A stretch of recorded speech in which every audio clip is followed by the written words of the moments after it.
This is Subash Chandra Bose speaking to Indians in East Asia.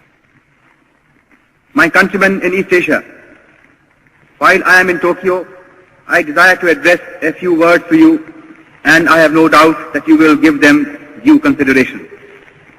In the first place, I desire to thank you most heartily for the warm and enthusiastic welcome that you have given me on the occasion of my public appearance in East Asia, and for the assurance that you have given me of your wholehearted support to our efforts to liberate our dear motherland.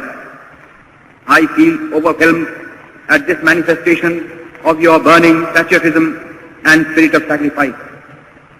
I have received numerous telegraphic and postal messages from you direct, while other messages I have read in the press. And all these messages have given me great joy and satisfaction. You know that I am always an optimist. Nevertheless, I must say that the response that I have received has exceeded my fondest expectations. I can only say in reply that I feel proud of you. Since the outbreak of the war in Europe and in East Asia, I have been saying repeatedly that we, the Indian people, could not have wished or even dreamt of a better combination of circumstances for helping us to achieve our liberty. When the world forces are helping us in this way, our task has automatically become very much easier than what it would have been otherwise. This fact should further strengthen our self-confidence and optimism and hearten us considerably in the fight that lies ahead of us.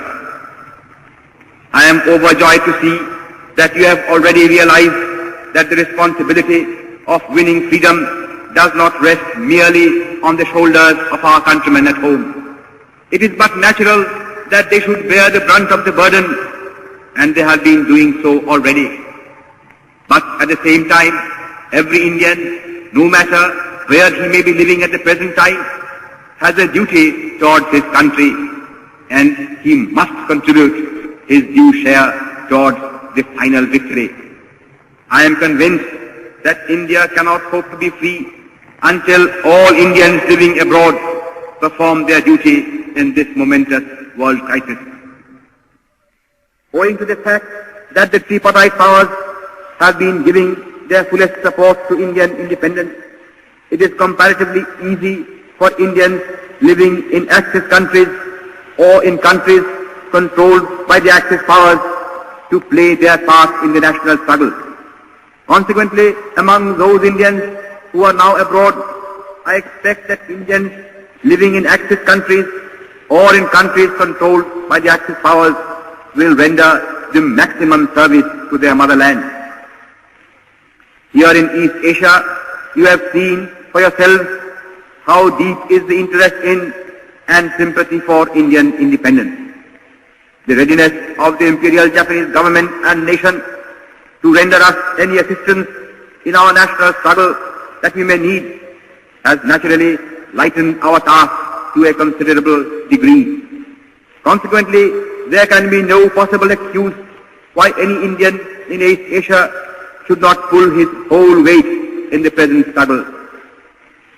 But though the Axis powers and Japan in particular are prepared to help us at any time and have been actually doing so already, the task of liberating India is ours and ours alone. That responsibility we shall not cast on anybody else, because that would be against our national honor.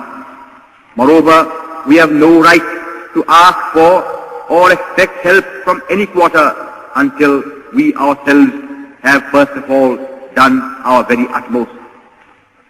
Our countrymen and our sisters and brothers at home have been doing their best in the circumstances in which they are placed. But the enemy is ruthless and desperate, and he is armed to the teeth. Against such a brutal foe, no amount of civil disobedience or of sabotage or of revolutionary terrorism can be of any avail. If therefore we want to expel British power from India, we have to fight the enemy with his own weapons,